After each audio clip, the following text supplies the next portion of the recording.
Hello and welcome to JoyNews Prime. Tonight, the latest on the deadly head-on collision on the Kumasi-Accra highway that claimed 7 lives, with 5 still in critical condition.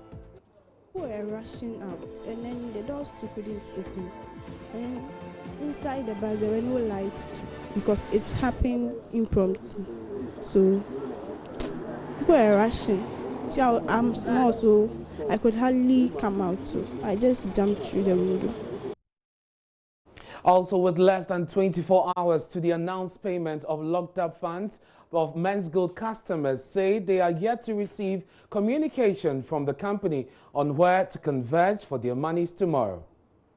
From the 27th of December all the way to 36 months from the 27th of December, we should be able to pay all customers their monies fully.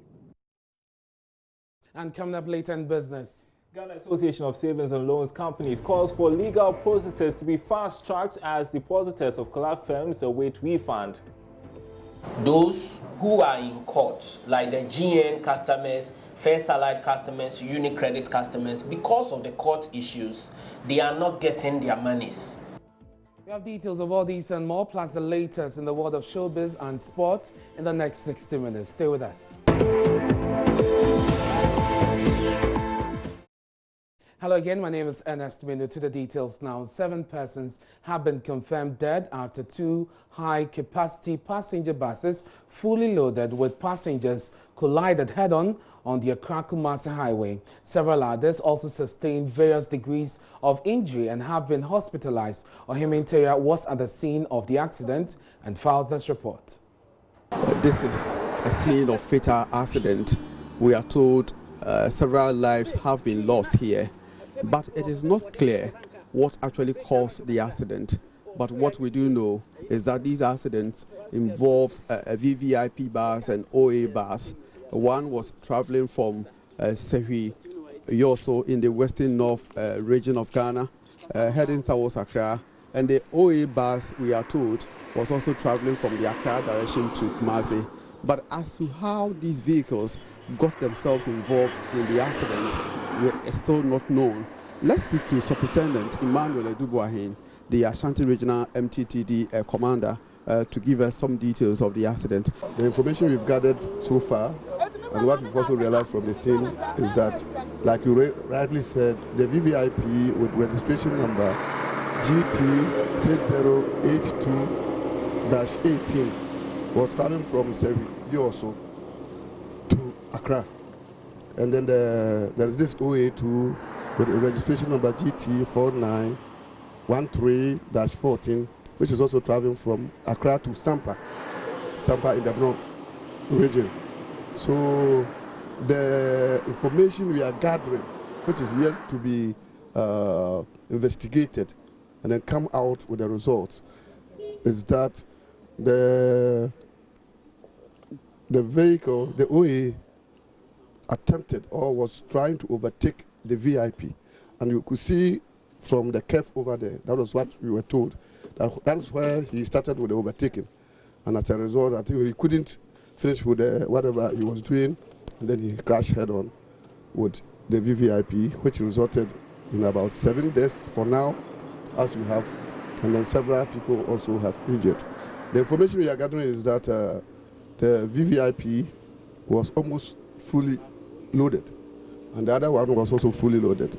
So far we have 5 males and then 2 females who have lost their lives. Another aspect is that even the female is a woman and the daughter, 3-month-old daughter, who have also perished, making the total, as at now, 7. So we are still gathering the information. We have been able to talk to some of the victims who were on board the vehicle. And God is so good. The lady also sitting down here was also one of the victims in the vehicle. We have also asked her some of the things that she knows. So we are gathering all these pieces of information, and then we come out with a conclusion later. Has any of the victims been identified so far? For now, it is the driver of the VVIP who has been identified, because the driver also died on the spot. Like I said, 5 of them died at the spot and 2 died at the hospital. So the driver of the VVIP has been identified. So I'll use this medium or this opportunity to reach out to all Ghanaians whose relatives have told them they are traveling from one place to the other who haven't reached home to contact us, or especially the Konongo Division MTTD, to find out whether any of them or any relative have been trapped here or has been admitted at any of the hospitals. So how many people do we have at the hospital now? So far, we have about 47 people at the various hospitals, and some have also been referred, about 5 of them have been referred to Konfanochi Teaching Hospital. Is it not surprising to see this VVIP bus, we are told, that was traveling from yours, so from this direction, the vehicle turned towards the same direction that it was coming from? No. You know, when the accident happened, what we call the point of impact was rightly in the middle of the road. So the road was completely blocked. So there wasn't any free flow of traffic. So what we had to do under the circumstance was to get the road clear. That's why you can find this one here and the other one over there.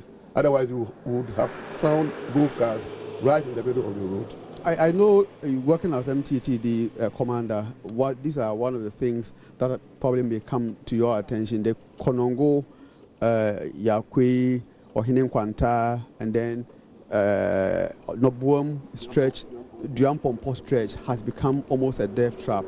What probably could be causing these accidents on this stretch? Really, one of the risk factors, as we may put it, is speeding. Speeding is one of the risk factors. You could see the stretch. Whilst we are all praying and trying to get good roads, these are the same good roads that are sometimes also killing us. The road is already there because it is good. You see people driving with excessive speeding. I know excessive speeding also sometimes go with wrongful overtaking. Okay, so these are some of the major causes. This one that happened around 11:30 thereabouts. 11:30 thereabouts. You could not relate it to any other cause apart from if it is true. That's what I have to say now. My colleague Ohemin Tera joins us via Skype now with more on this. Ohemin, let's start from the accident scene. You spoke to a survivor there at the scene, and she said everything happened so fast. But for the 7 who are dead, have the police been able to identify them? For now, the situation is still the same, apart from the driver of the VVIP bus, who has been identified by officials of the VVIP terminal. None of the victims have been identified by relatives. And the police have sent SOS to Ghanaians, especially families who have relatives traveling from Sefi Yoso area, as well as those traveling from Accra to Tampa communities, to report to the regional police MTTD or the Konongo Divisional MTTD for identification.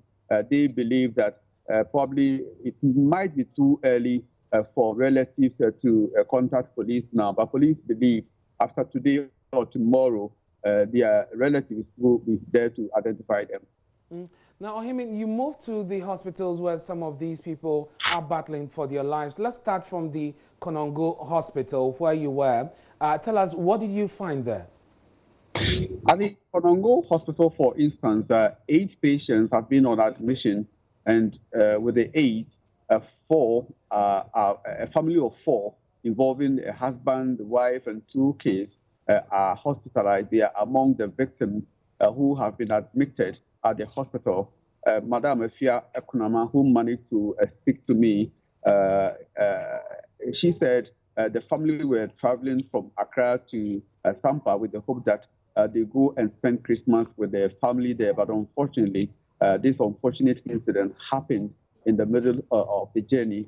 So according to her, it's been a divine intervention that saved her and the family. I saw the husband and the 2 children as well, but the husband could not speak to me, Ernest. How bad is their situation, Ohemin? For those on admission at the hospital, I must say 5 are in critical condition. These are the victims who have been referred to the Confanote Teaching Hospital for further treatment. And out of it, apart from the 5, there are also 41 others who are on admission at the Economic Government Hospital. Some are at the Civil Hospital, as well as the Jaso Government Hospital. They have sustained various degrees of injuries, ranging from head to the injuries are all over their body. You could count several bruises on their faces and then on their body. Some of the victims who died, for instance, had a part of their body also chopped off. So it's been a very gory accident. I must say it's been a very gory situation for the victims.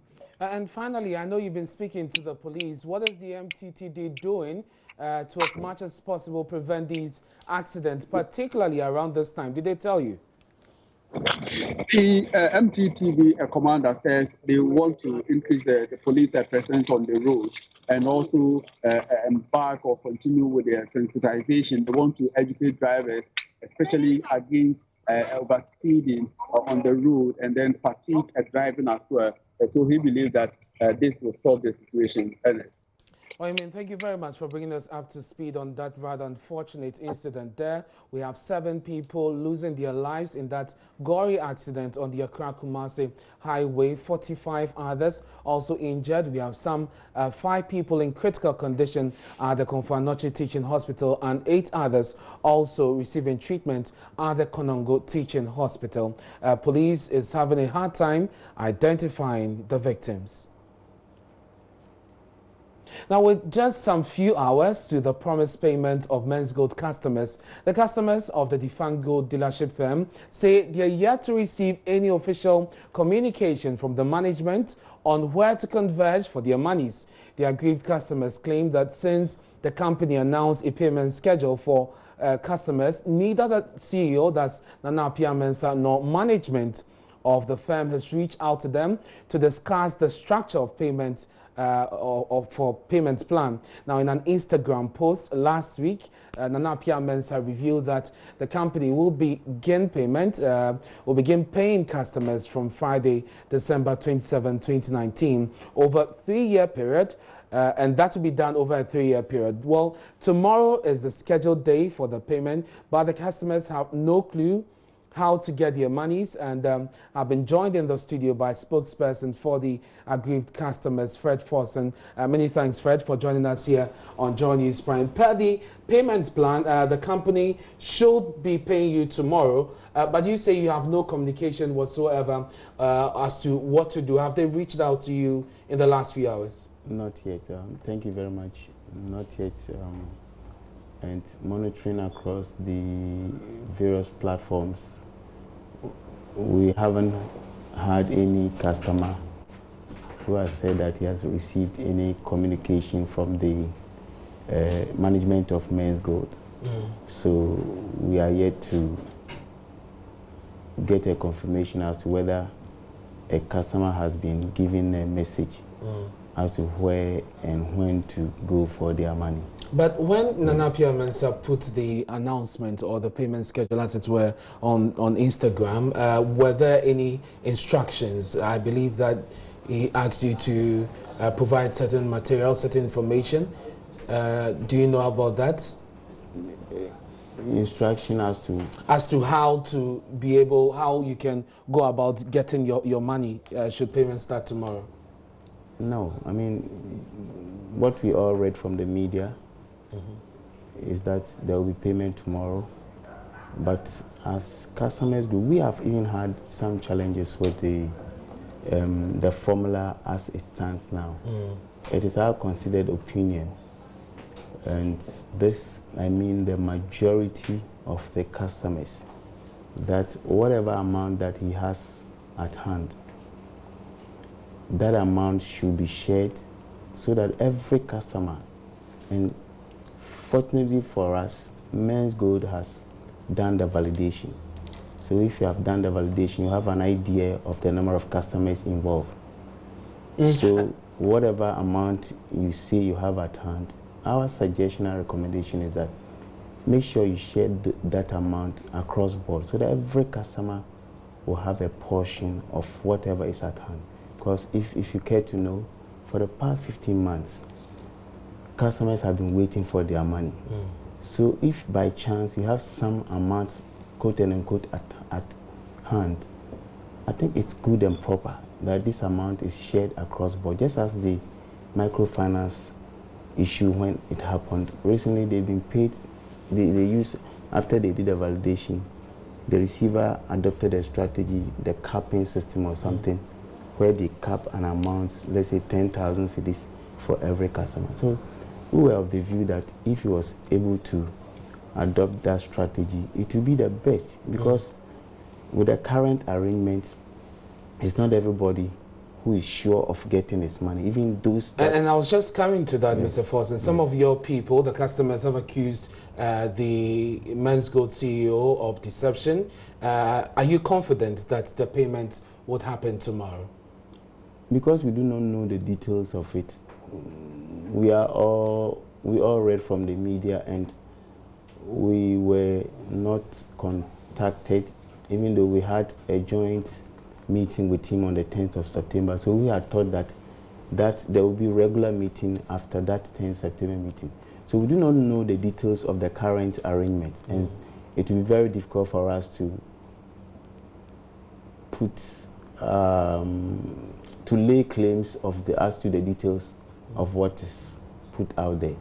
Mr. Forson is still with me in the studio, but we reached out to the company for some reaction to this. However, they have declined comment for now. But earlier in the week, we spoke to the public relations officer of Men's Gold, Niama Amatefio, on this matter, and here's what he had to say. I think that the statement that we put out on Wednesday is a statement that spelled out everything that we wanted to do in terms of how we want to pay our customers. There is no ambiguity in that statement. What we are saying is that from the 27th of December all the way to 36 months from the 27th of December, we should be able to pay all customers their monies fully. And then those who will start with are those that when they invested in the company, they did not get any extra value. We will start with those people. When we are done with those people, they will move to people who received 1 extra value. We'll move to 2 extra values, and then we'll get to the next one until we're able to finish with everybody. So there's no ambiguity at all in terms of the statement that we put out on Wednesday. The monies that we are starting to pay those people from the 27th of December, if you could read the statement very well, could say it says cash in hand. These are monies that we are able to generate internally. These are monies from friends. These are monies from lawyers. These are monies from family.